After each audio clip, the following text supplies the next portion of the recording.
7h-9h, les matins de France Culture. Guillaume Erner. Et alors, puisqu'on en parle, voici la question du jour. Que s'est-il passé sous la couette pendant le premier confinement et après? Eh bien, oserais-je dire pas grand-chose. En tout cas, 735 000 bébés sont nés en France en 2020, un chiffre en baisse depuis plusieurs années qui n'avait pas été aussi bas depuis la fin de la Seconde Guerre mondiale. Autrement dit, le confinement n'a pas eu les effets escomptés, en tout cas à cet égard. Pour en parler, nous sommes en compagnie de Marie Gaille. Bonjour. Vous êtes directrice de recherche en philosophie au CNRS et spécialiste des enjeux éthiques des questions de reproduction. Je viens de le dire, sur le mois de janvier 2021, le nombre de naissances enregistrées en France a chuté de 13% par rapport au mois de janvier de l'année précédente. Simple report de l'entrée dans la parentalité ou choix de ne pas être parent. Cette baisse est-elle directement liée à la crise selon vous, Marie Gaille ? Alors, selon les démographes, la pandémie explique certainement en partie cette baisse de la natalité, mais il faut voir qu'elle s'inscrit dans une temporalité bien plus longue que la pandémie, puisqu'elle a été amorcée il y a déjà quelques années. Alors, même si la France demeure le pays le plus fécond de l'Union européenne, effectivement, il y a une baisse de la natalité avec des pics et les premiers chiffres qui tombent constituent peut-être le début d'un pic de baisse, si on peut parler comme ça, de la natalité. Alors, hormis le contexte d'incertitude, qu'est-ce qui a pu bloquer l'entrée dans la parentalité, comme on dit ? Alors d'abord, il faut quand même rappeler qu'on ne fait pas d'enfant quand on décrète qu'on en veut un. Et inversement, on peut avoir un enfant sans en avoir fait sans en avoir déjà formulé le projet particulièrement. Alors évidemment, ce qui a été mis en avant, c'est l'anxiété, l'incertitude, etc.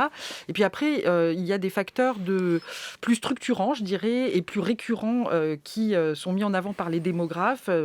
La manière dont les personnes considèrent qu'il est bon d'avoir stabilisé une situation professionnelle, d'avoir une situation maritale stable, le bon âge dans lequel ils s'incarnent comme maman ou comme papa, ou alors au contraire, ils ne s'incarnent plus comme maman ou papa. Voilà, toute une série de facteurs. Pardonnez-moi, Marie Gaille. Mais alors, donc, sur la question de l'incertitude, parce que là, cette période est véritablement incertaine, je pense que ce n'est pas la peine d'expliquer pourquoi. Quels peuvent être les effets de l'incertitude ? Est-ce qu'on a d'autres exemples, pas de pandémie, bien sûr, mais d'autres situations ? Oui, alors les effets de l'incertitude, en fait, ils ne sont pas si prévisibles que ça. On peut se rappeler de quelque chose qu'on a tous appris dans nos livres d'histoire, à savoir que le baby-boom a commencé pendant la Seconde Guerre mondiale, en 1941. Et c'était quand même une période, pour le coup, de grande anxiété et de grande incertitude. Enfin, je pense qu'on pourrait reprendre les mêmes mots pour la qualifier. Donc, les périodes de crise, de violence, de guerre ne sont pas nécessairement des périodes où on ne fait pas d'enfants. Voilà. Et ensuite, encore une fois, sans doute faut-il multiplier les facteurs explicatifs et pour explorer leur combinaison. Par exemple, on peut considérer qu'on a affaire à une génération qui a été beaucoup plus sensibilisée aux problématiques écologiques. Et là encore, il n'y a pas de déterminisme, mais certains considèrent ne pas vouloir faire d'enfants pour ne pas peupler une terre déjà trop peuplée, pour ne pas contribuer à détruire l'environnement, etc. Et ça, est-ce que ça commence à peser ? On a entendu parler de ces comportements, mais est-ce qu'on les voit dans les chiffres ? Alors, j'ai pas en tête encore de chiffres qui attesteraient de façon explicite de ce facteur. C'est effectivement des choses qui tournent dans l'air, qui sont dans l'actualité, qu'on entend, mais il n'y a pas encore de... Ça s'est dit au niveau théorique, on entend des personnes le dire.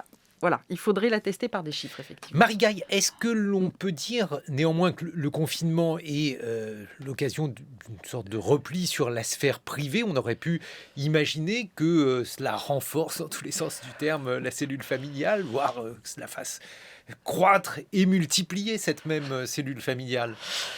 Ah, c'est évidemment jamais aussi simple que ça. Peut-être que ça l'a renforcé à d'autres égards et peut-être qu'il s'est passé beaucoup de choses sous la couette sans qu'il y ait d'enfants. Mais de façon plus sérieuse, encore une fois, voilà, le fait de s'engager dans des parcours familiaux tient à des facteurs qui sont tellement complexes. L'histoire de la famille, l'aide qu'on peut avoir par la société, l'État ou pas, pour continuer à travailler, mettre ses enfants à la crèche, etc. Enfin, voilà, il y a une combinaison d'éléments qui fait que le fait d'être replié sur sa sphère familiale n'est jamais en soi un facteur explicatif unique et très convaincant. Bon, en tout cas, il y a eu des obstacles, alors là, très concrets pour devenir parent, avec, par exemple, un accès à la PMA beaucoup plus compliqué. Oui, alors on a enregistré, je crois qu'aujourd'hui, la PMA, c'est à peu près 3% des naissances en France. Effectivement, les services de procréation médicalement assistée n'ont pas été vraiment accessibles, en tout cas au cours du printemps dernier. Et par report, automatiquement, les chiffres d'aujourd'hui s'en ressentent. Oui. Donc c'est un des éléments aussi qui peut, ajouter aux autres, contribuer à expliquer une situation dont on ne sait pas si elle va durer ou pas, hein. Voilà.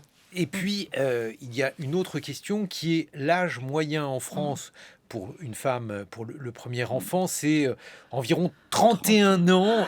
En 2000, c'était 29 ans, donc il y a une progression à cet égard. Est-ce que la baisse de la natalité observée en un an de pandémie peut avoir un effet sur, je ne sais pas, le recul de l'âge du premier enfant ou des autres enfants, Marie-Gaille? C'est possible. Encore une fois, ce sont des phénomènes qui s'inscrivent dans la longue durée. Si je vous renvoyais au XVIIIe siècle, je pourrais vous dire qu'on repérait déjà des comportements de contrôle, de retard au premier enfant. Mais aujourd'hui, pour ce qui est de la pandémie, oui, c'est possible. Mais bien malin qui pourra dire si c'est un phénomène ponctuel ou, encore une fois, inscrit dans une durée plus longue. Mais alors, en tout cas, on peut faire des comparaisons internationales. Oui, on peut faire des comparaisons internationales. Donc, tout à l'heure, je disais que la France, effectivement, était restée le pays le plus fécond de l'Union européenne. Je crois que c'est encore toujours le cas. Mais néanmoins, le taux de fécondité, je crois que c'est 1,8%. On est en dessous du seuil de renouvellement des générations.